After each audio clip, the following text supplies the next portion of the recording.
O, yung mga naghahanap dyan ng simple pero practical na design ng dashcam. Ito, napakagaan na dashcam.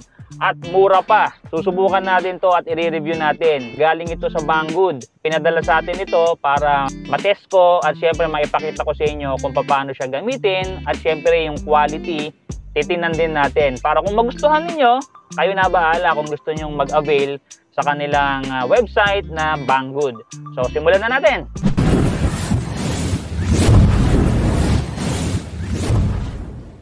So bago natin ikabit dito sa ating windshield mga kaibigan, syempre buksan muna natin, tingnan natin kung ano yung mga laman. Dito sa box, ayun, may manual siya mga kaibigan. Ayan, dito yung English, tapos meron tayong Chinese na wordings dito. Ito lang yung pinakalaman niya. Yung ating dashcam, simple pero practical na design mga kaibigan. Walang cheche-boreche. So camera lang niya, tapos meron lang ditong lalagyan ng memory card. At saka yung pinaka power source niya. Ito yung speaker, tapos yung mic, tapos ito nga camera. Speaker na 3M na flip yan, depende kung ano yung gusto ninyong angle. Meron ditong charger, bali ito ay sinasaksak sa 12 volt socket, 12 volts, 24 volts. So pwede siya sa truck, kasi pwede siya sa 12 volts, 24 volts eh. Halos ganyan lang kalaki. Hindi siya masyadong magbibigay ng hindrance doon sa visibility natin pagka kinabit natin sa windshield. Ito yun, kung pwede mong iba-iba ng angle yan, depende sa'yo pag nakakabit na. So tatanggalin lang tong tape. Ayan. Tapos pasisikipan lang dito. Kailangan yung memory card na ilalagay natin ay not less than 8 gig at kaya naman siya hanggang 128 gig. Class 6 pataas yung ikakabit natin dito na memory card. Kailangan nyo lang pong magkabit or mag-install ng application. Mada-download nyo rin sa website nila. Ito yung Roadcam. So, open lang natin yan. Tapos, i-connect natin itong ating dashcam. Okay. Tapos, syempre, alam nyo na kung saan ito isasaksak, no? Sa 12 volts ng ating sasakyan. So, dito. No, tingnan muna natin kung gagana. Ayan. So, saksak lang natin yan. Paano natin malalaman kung bukas na? Ayun, tapos merong ilaw dito. Lapit mo rito kung makikita. Kita ba? Ayan, so may ilaw. Ibig sabihin, on na siya. So ito na yung ating application.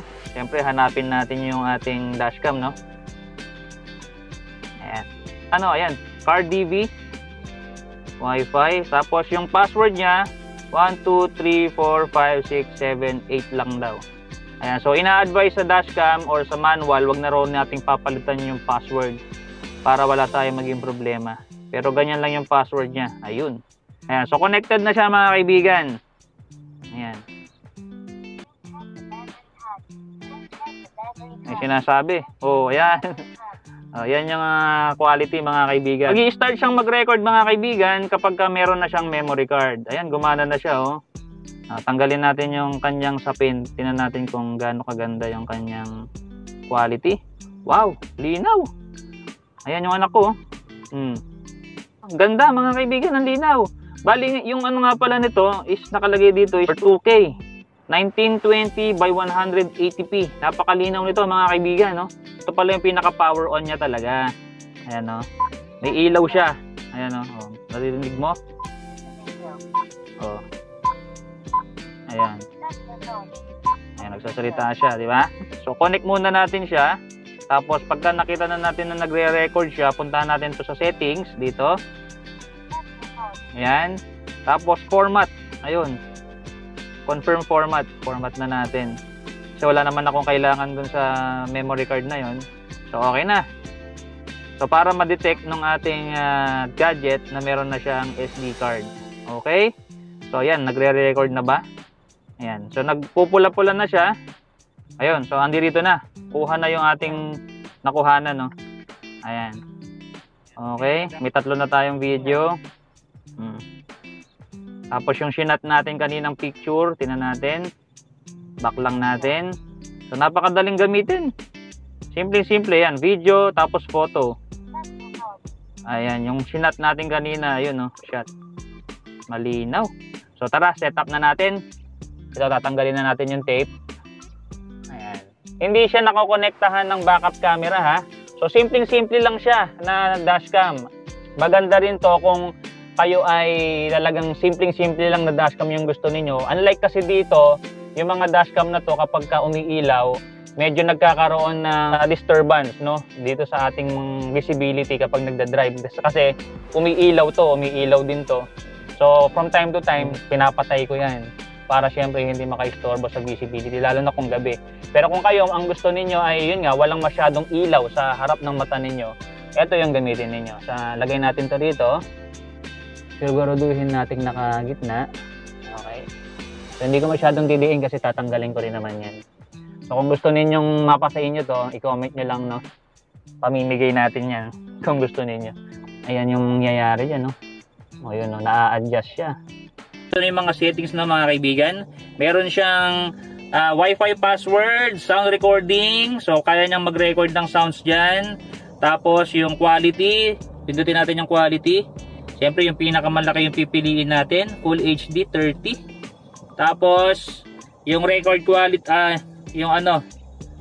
record quality no, okay na yan.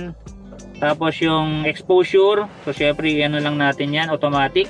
Impact sensitivity, na ano pala yan, na change from middle to low. Ako low lang, para hindi masyadong mag-ingay. Tapos yung record timing, kung nagre-record tayo, gagawin ko 5 minutes yung pinakamahaba. So depende na sa inyo kung gusto nyo mag 1 minute, 3 minutes, or 5 minutes. Okay?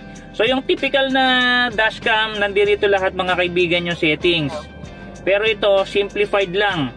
Tapos in-on ko na meron ditong time at saka date para in case na magamit natin yung file, meron tayong basihan at meron tayong proof kung ano yung nangyari sa kalsada. Wag naman sana, baka maaksidente tayo, merong mga emergency na pangyayari sa kalsada, meron tayong proof na eto, makikita mo yung oras at saka yung date. Ayan, so ito na yung actual na video mga kaibigan, ano? Ang oras ngayon ay, so hindi ko pa yata nasiset yung time dito eh. Ano? Sa video na to. 5:26. Ha? 5:26 na mga kaibigan. Ayan, so medyo madilim-dilim na rin dito sa kalsada. So tingnan natin kung kita ba yung laka doon sa gilid. Ayun. Ayan, AP 1308. Kita ba? Ito lang sure. So dito tayo, ikot tayo sa kabila. Okay, yung LCD or yung ano natin dito, ano, yung pinaka windshield ko hindi masyadong malinis. Pagpasensyahan nyo na. Okay? So dito tayo sa kalsada. Tingnan natin kung makikita natin yung detalye dito. Saka ito, pati rin yung pinaka mic, no? Ito yung actual na sound na nanggagaling sa ating dashcam mga kaibigan. Tingnan natin kung maganda ba yung quality. I-comment nyo dyan sa baba kung maganda ba yung quality or hindi. Okay?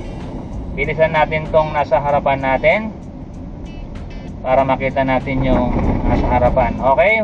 Siguro mga 10 meters ako mula dito sa malayo dito sa truck na to. So i-zoom natin, ano? Zoom natin yung plaka. Tingnan natin kung abot. Okay, di na. Ayan, so ganyan siya mga kaibigan. Nasa inyo na, no? Ang pagdidesisyon kung malinaw ba siya. Okay. So okay.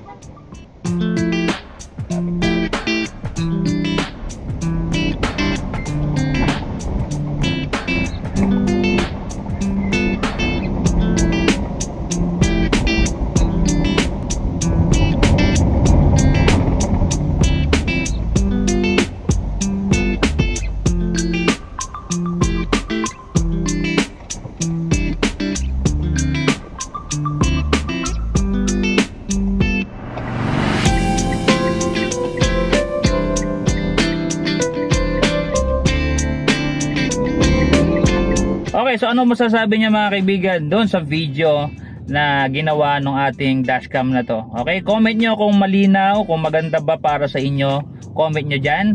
So nandito tayo, nakapark lang tayo ngayon dito sa labas at hinihintay nga natin na medyo magdilim nga at para masubukan naman natin sa gabi, tingnan natin kung maliwanag pa rin yung kuha niya. And ang napansin ko nga pala, no, along the way, tinitingnan ko dito sa aking cellphone, ay meron siyang parang stabilization kasi itong Wigo ko medyo matagtag to kung hindi maganda yung dashcam ay mawiggle dyan sa harapan, kung makaldag kitang-kita mo sa camera. Pero ito napansin ko along dun sa pag-play namin ay hindi siya magalaw mga kaibigan. So yun yung unang-una kong nakita rin kanina. Okay, so hintay lang natin medyo gumabi then i-test natin yung camera nito. Okay, so eto na tayo uli, gabi na. At nagre-record pa rin tayo. So gamit pa rin natin yung mic nitong ating dashcam mga kaibigan. So far tinitingnan ko dito sa aking cellphone, maganda yung quality napakaliwanag.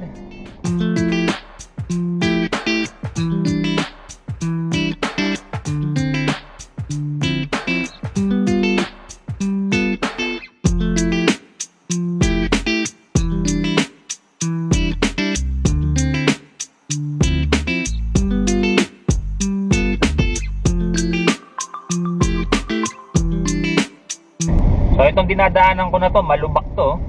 Ayan, malubak yan. Pero ayan hindi nakikita masyado rito sa kuha natin dito sa camera. Maganda ayan, malubak yan Pero hindi maalog yung camera natin. So meron talaga siyang stabilizer. At sabi nga dito sa manual, meron daw itong night vision. Ayan, so kayo na lang ang humusga. I-zoom natin ng konti yung mga plaka from time to time para makita natin kung maganda ba yung resolution or kita ba talaga yung detalye. Kasi importante yan lalo na kung meron ngang nangyaring hindi maganda, ay makikita natin yung detalye ng mga nasa paligid. Ayan, so syempre yan yung mga evidence natin kapag may mga accident sa kalsada. Yan, i-zoom ko yung Yan. Okay, kita ba? So ang presyo nga pala nito mga kaibigan, kung interesado kayo, wala pang 2,000. Nasa 1,900 plus lang siya. Meron pang discount. Nasa inyo kung gusto nyong maka-discount, gamitin ninyo yung coupon code. Ilalagay ko sa description box o kaya ay ilalagay ko sa comment section para makapag-discount pa kayo kahit konti.